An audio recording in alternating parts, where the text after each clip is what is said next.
Hi friends, എല്ലാവർക്കും മേജേസ് ക്രിയേഷൻസിൻ്റെ പുതിയൊരു എപ്പിസോഡിലേക്ക് സ്വാഗതം. നിങ്ങളെല്ലാവരും ആദ്യമായിട്ടാണ് ഈ ചാനൽ കാണുന്നതെങ്കിൽ സബ്സ്ക്രൈബ് ചെയ്യാൻ മറക്കരുതേ. രാജീവ് ഇപ്പോൾ അനിരുദ്ധൻ്റെ കേസിൻ്റെ കാര്യങ്ങൾ ഇങ്ങനെ അവന്തികയുമായി സംസാരിച്ചു കൊണ്ടിരിക്കുകയാണ്. ഈ സമയത്താണ് അവിടേക്ക് ഗോകുൽ വന്നിരിക്കുന്നത്. അപ്പോൾ ഗോകുൽ ഇങ്ങനെ പറയുന്നുണ്ട്, ഇത്രയും വർഷമായ ഒരു കേസ് തെളിയിക്കുക എന്ന് വെച്ചാൽ അത് ചെറിയ കാര്യമല്ല എന്നൊക്കെ ഗോകുൽ പറയുന്നുണ്ട്. നമ്മൾക്ക് കഴിയുമെങ്കിൽ പ്രതിയെ അറസ്റ്റ് ചെയ്യും, പക്ഷേ കോടതിയിൽ ഒരു വക്കീൽ വന്ന് വളരെ ഈസി ആയിട്ട് ആ പ്രതിയെ ഊരിക്കൊണ്ടു പോകും. പക്ഷേ ഈ കാര്യത്തിൽ അത് നടക്കില്ല. എൻ്റെ ലൈഫിൽ ഒരു ടേണിംഗ് പോയിൻ്റാണ് ഈ കേസ്. ഈ കേസിൽ നിന്ന് അവൻ അത്ര വേഗം ഊരിപ്പോകില്ല എന്ന് രാജീവ് പറയുമ്പോൾ ഗോകുൽ പറയുന്നുണ്ട്, യഥാർത്ഥ പ്രതികളാണെങ്കിൽ പേടിക്കാനില്ല. പക്ഷേ വെറുതെ ഒരു നിരപരാധിയെ പ്രതിയാക്കി കെട്ടിച്ചമച്ച തെളിവുകളും സാക്ഷികളും ഒക്കെയാക്കി കോടതിയിൽ വരുമ്പോഴാണ് ആ കേസ് പൊളിഞ്ഞു പോകുന്നത്. രാജീവിൻ്റെ കയ്യിൽ തെളിവുകളുണ്ടെങ്കിൽ പിന്നെ പേടിക്കാനില്ലല്ലോ. ഇതൊക്കെ കേട്ടിട്ട് ഇപ്പോൾ രാജീവ് പറയുന്നുണ്ട്, അതെ, ഈ കേസിൽ ഒരിക്കലും അങ്ങനെ സംഭവിക്കില്ല. ഓക്കെ, ഓൾ ദി ബെസ്റ്റ് എന്ന് ഗോകുൽ പറയുന്നുണ്ട് രാജീവിനോട്.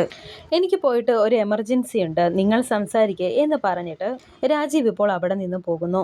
ഗോകുൽ പോകാൻ തുടങ്ങുമ്പോൾ അവന്തിക ചോദിക്കുന്നുണ്ട്, നിങ്ങൾ ഗോകുലും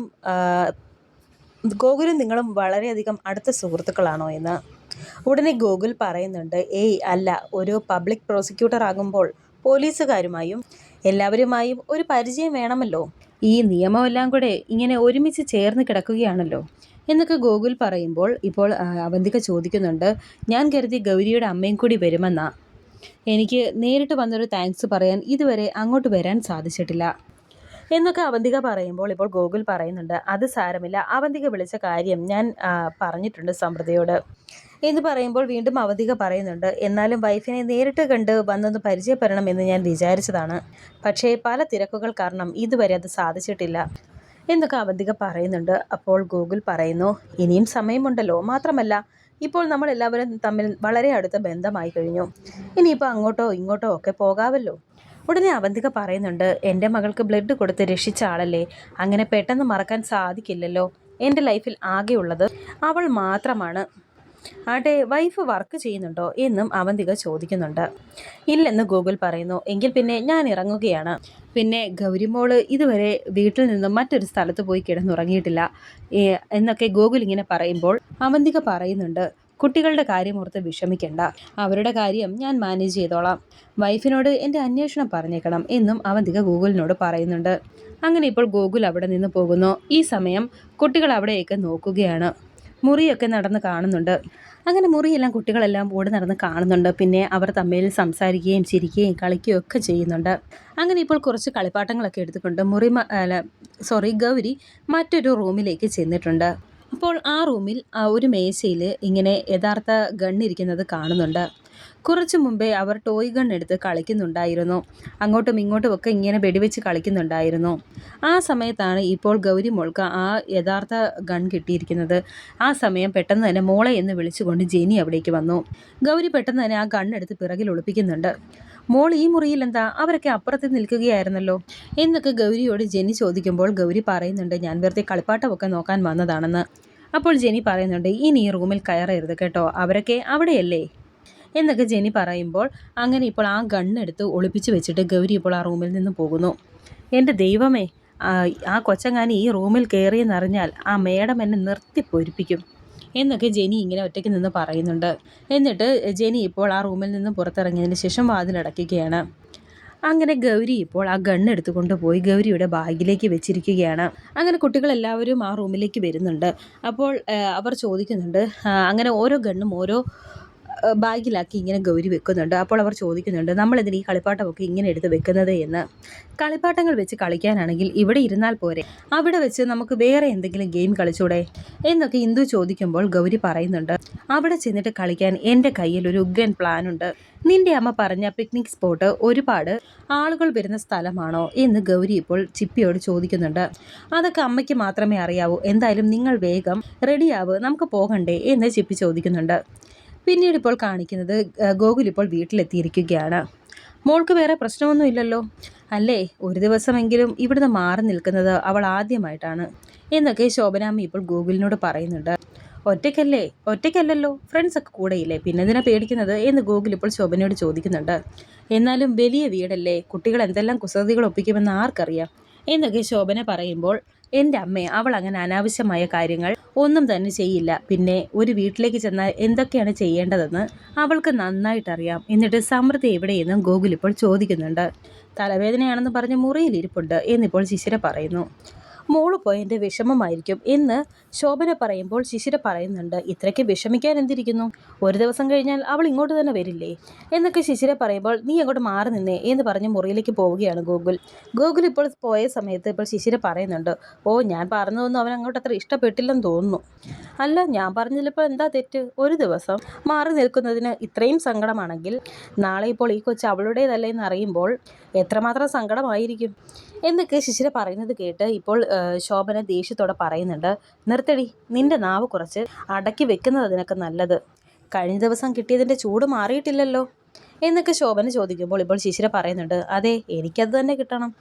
അമ്മയുടെ കരച്ചിലും പിഴിച്ചിലും ഒക്കെ കണ്ട് അവരെ തമ്മിൽ ഒന്നിപ്പിക്കാൻ ഞാനൊരു ശ്രമം നടത്തി നോക്കി.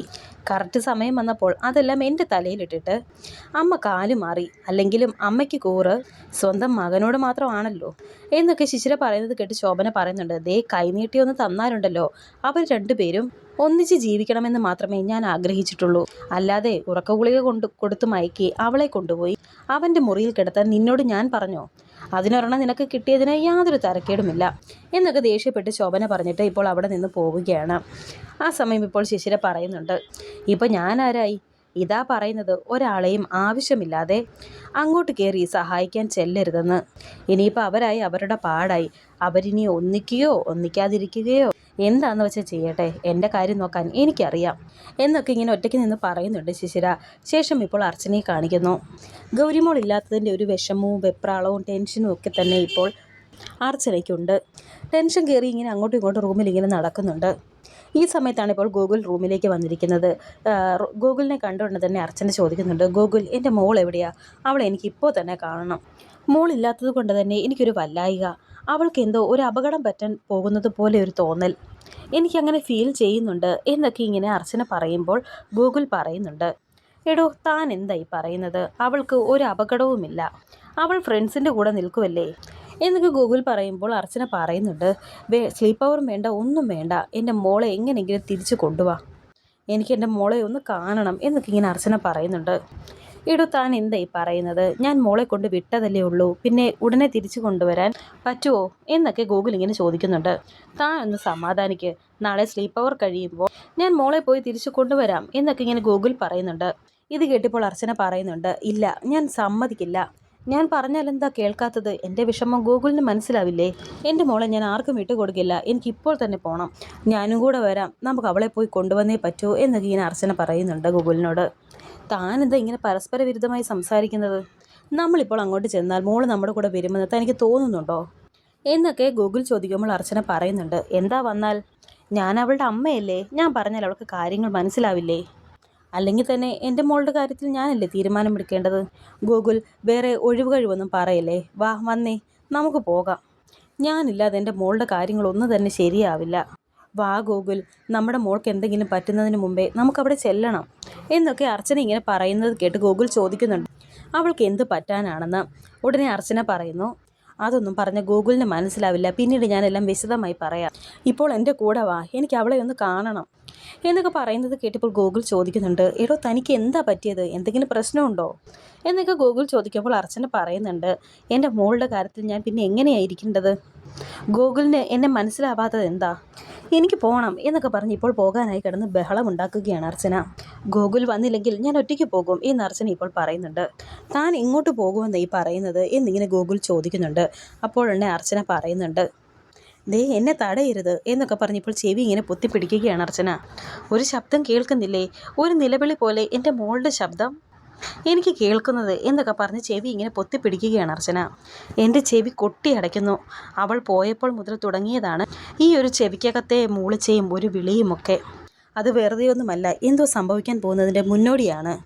എനിക്ക് എൻ്റെ മോളെ പോയി കൊണ്ടുവരണം എന്നൊക്കെ ഇങ്ങനെ അർച്ചന പറയുന്നുണ്ട് ഗൂഗിളിനോട്. അപ്പോൾ ഉടനെ ഗൂഗിൾ പറയുന്നു, തനിക്ക് എന്തോ ഒരു വയ്യാഴികയുണ്ട്, നമുക്ക് ഹോസ്പിറ്റലിലേക്ക് പോകാം എന്ന് പറയുമ്പോൾ അർച്ചന പറയുന്നുണ്ട്, എനിക്ക് ഹോസ്പിറ്റലൊന്നും പോവണ്ട, എനിക്ക് മോളെ കാണാതിരിക്കാൻ സാധിക്കില്ല. അല്ലെങ്കിൽ വേണ്ട, അവളെ വിളിക്ക്, ഇപ്പോൾ തന്നെ വിളിക്ക്, ഞാൻ പറയാം അവളോട് തിരിച്ചു വരാൻ. എൻ്റെ മോളെ ആരും തൊടാൻ ഞാൻ സമ്മതിക്കില്ല എന്നൊക്കെ പറഞ്ഞ് അർച്ചന ഇപ്പോൾ ബഹളം ഇടുന്നുണ്ട്. ഞാനുണ്ട് അവൾക്ക്, എൻ്റെ മോൾക്ക് ഞാനുണ്ട്. ഗോകുൽ അവളെ വിളിക്കുകയെന്ന് പറഞ്ഞ് അർച്ചന ഇപ്പോൾ കിടന്ന് ബഹളം വെക്കുന്നുണ്ട് ഗോകുലിനോട്. ഗോകുലിനാണ് ഇതൊക്കെ കണ്ടിട്ട് എന്ത് ചെയ്യണമെന്നറിയാതെ ഇങ്ങനെ നിൽക്കുന്നുണ്ട്. എന്നിട്ട് ഗോകുൽ ഇപ്പോൾ ശോഭനയെ വിളിക്കുന്നു. എന്നിട്ട് അർച്ചനയോട് പറയുന്നുണ്ട്, നമുക്ക് അവളെ കാണാം, അതിനു മുന്നേ നമുക്കൊന്ന് ഹോസ്പിറ്റലിലേക്ക് ഒന്ന് പോവാം എന്നൊക്കെ പറയുന്നുണ്ട്. ഇപ്പോൾ ആകെ ടെൻഷൻ കയറി ഇപ്പോൾ അർച്ചനയ്ക്ക് വയ്യാതാകുകയാണ്. ശേഷം ഇപ്പോൾ അവന്തികയാണ് കാണിക്കുന്നത്. അവന്തിക ഇപ്പോൾ ഡ്രൈവറിനോട് പറയുന്നുണ്ട്, ബാബു പറഞ്ഞതൊക്കെ ഓർമ്മയുണ്ടല്ലോ എന്നൊക്കെ ഡ്രൈവറിനോട് പറഞ്ഞിട്ട് കുട്ടികളെ ഇപ്പോൾ ഡ്രൈവറിൻ്റെ കൂടെ അയക്കുകയാണ് അവന്തിക. ഇത് കണ്ട് ചിപ്പി ചോദിക്കുന്നുണ്ട്, അമ്മ ഞങ്ങളുടെ ഒപ്പം വരുന്നില്ലേ എന്ന്. ഉടനെ അവന്തിക പറയുന്നുണ്ട്, നിങ്ങൾ എൻജോയ് ചെയ്യാൻ പോകുന്നിടത്ത് ഞങ്ങൾ എന്തിനാ? എന്നിട്ട് പറയുന്നുണ്ട്, ജെനിയും ബാബുവും നിങ്ങളുടെ കാര്യങ്ങളൊക്കെ നോക്കിക്കൊള്ളുമെന്ന്. എന്നൊക്കെ അവന്തിക പറഞ്ഞ സമയത്ത് ജെനി ഇപ്പോൾ ഗൗരി മോളുടെ ബാഗ് ഇങ്ങനെ തുറന്നു കിടക്കുന്നത് കാണുന്നുണ്ട്. അതിലേക്ക് കുറച്ച് ഭാഗം ഇങ്ങനെ പുറത്തേക്കായി ആ തോക്ക് ഇങ്ങനെ കിടക്കുന്നുണ്ട്. എന്നിട്ടിപ്പോൾ ജെനി പറയുന്നുണ്ട്, ഈ കളിപ്പാട്ടങ്ങളൊക്കെ നേരെ വെക്കണ്ടേ എന്ന് പറഞ്ഞ് ഇപ്പോൾ ബാഗിൻ്റെ സിബ് നന്നായി അടച്ചു കൊടുക്കുന്നുണ്ട് ജെനി. അത് അവന്തികയുടെ ഒറിജിനൽ ഗണ്ണാണെന്ന് ജെനി അറിയുന്നില്ല. അത് ഏത് പാലസാണ് എന്നൊക്കെ ചിപ്പി ഇപ്പോൾ അവന്തികയോട് ചോദിക്കുമ്പോൾ അത് പണ്ടത്തെ പാലസാണെന്നൊക്കെ പറഞ്ഞ ഓരോ കാര്യങ്ങളൊക്കെ ഇങ്ങനെ അവന്തിക ചിപ്പിയോട് പറയുന്നുണ്ട്. നിങ്ങൾ പോയി അടിച്ചു പൊളിച്ചിട്ട് വരൂ, എന്താവശ്യത്തിനും ഇവർ രണ്ടുപേരും നിങ്ങളുടെ കൂടെ തന്നെ ഉണ്ടാകും എന്ന് ചിപ്പിയോട് അവന്തിക പറയുന്നുണ്ട്. അങ്ങനെ ഇപ്പോൾ കുട്ടികളെല്ലാവരും തന്നെ കാറിലേക്ക് കയറുന്നുണ്ട്. അവന്തിക ചിപ്പിയോട് ഓരോ കാര്യങ്ങളൊക്കെ പറഞ്ഞു കൊടുത്തിട്ട് ഇപ്പോൾ അവരെ പറഞ്ഞയക്കുകയാണ് അവന്തിക. കുട്ടികളെ നന്നായി ശ്രദ്ധിക്കണം, അവരെ തനിയെ വിട്ടിട്ട് നിങ്ങൾ മാറി നിൽക്കരുത്, എപ്പോഴും അവരുടെ കൂടെ തന്നെ ഉണ്ടാകണം, ഇതെല്ലാം നിന്റെ ഉത്തരവാദിത്തമാണ്, എന്തെങ്കിലും വീഴ്ച വന്നാൽ അറിയാലോ എന്നൊക്കെ പറഞ്ഞിട്ട് എന്നാൽ പിന്നെ ശരി പോയിക്കോളൂ എന്ന് പറഞ്ഞ് അവന്തിക അവരോട് യാത്ര പറയുന്നുണ്ട്. അങ്ങനെ ഇപ്പോൾ എല്ലാ കുട്ടികളും അവന്തികയ്ക്ക് ടാറ്റയൊക്കെ പറഞ്ഞ് അവിടെ നിന്ന് പോവുകയാണ്. ഈ സമയം ഇപ്പോൾ അർച്ചനയുടെ വയ്യാഴിക കണ്ട് ഗോകുൽ ഇപ്പോൾ പെട്ടെന്ന് തന്നെ അർച്ചനയെ ഹോസ്പിറ്റലിൽ എത്തിച്ചിരിക്കുകയാണ്. കൂടെ ഇപ്പോൾ ശോഭനയുമുണ്ട്. അവിടെ എത്തിയിട്ടും അർച്ചന പറയുന്നത്, എൻ്റെ മോളെവിടെ, എനിക്ക് എൻ്റെ മോളെ കാണണം എന്നൊക്കെ തന്നെയാണ് പറയുന്നത്. അപ്പോൾ ഗോകുൽ പറയുന്നുണ്ട്, ആദ്യം ഡോക്ടറെ കാണാം. ഈ സമയം തന്നെ സച്ചിയും ഇപ്പോൾ അവിടേക്ക് ആ ഹോസ്പിറ്റലിലേക്ക് തന്നെ ഒരു ഓട്ടോയിൽ വന്നിരിക്കുകയാണ്. അർച്ചന അവിടെ ഇരിക്കുന്നുണ്ട്. ഞാൻ പോയി OP ടിക്കറ്റ് എടുത്തിട്ട് വരാമെന്ന് പറഞ്ഞ് ഗോകുൽ അവിടെ നിന്ന് പോകുന്നു. അർച്ചനയുടെ അടുത്ത് തന്നെ ശോഭന ഇരിക്കുന്നുണ്ട്. ഈ സമയം ശോഭനയ്ക്ക് ഒരു കോൾ വരുന്നു. ശിശിരിയാണ് വിളിക്കുന്നത്. അർച്ചന കേൾക്കുമെന്ന് കരുതി ശോഭന ഇപ്പോൾ എഴുന്നേറ്റ് അങ്ങോട്ടേക്ക് മാറി നിന്ന് സംസാരിക്കുന്നുണ്ട്. അർച്ചനയാണെങ്കിൽ തീരെ വയ്യാതെ തലവേദനയൊക്കെ എടുത്ത് അങ്ങനെ ഇരിക്കുന്നുണ്ട്. ഈ സമയത്താണ് സച്ചി അവിടേക്ക് വരുന്നത്. അർച്ചനയുടെ തൊട്ട് മുന്നിലാണ് ഇപ്പോൾ സച്ചി നിൽക്കുന്നത്. അർച്ചന ഇങ്ങനെ സച്ചിയെ ശ്രദ്ധിക്കുന്നുണ്ട്. സച്ചി ഇങ്ങനെ തിരിഞ്ഞു നിൽക്കുന്നത് കണ്ടിട്ട് അർച്ചനയ്ക്ക് എന്തൊക്കെയോ ഓർമ്മ വരുന്നത് പോലെ തോന്നുന്നുണ്ട്. വരാനിരിക്കുന്ന പുതിയ എപ്പിസോഡുകളുമായി വീണ്ടും കാണാം. Thank you for watching.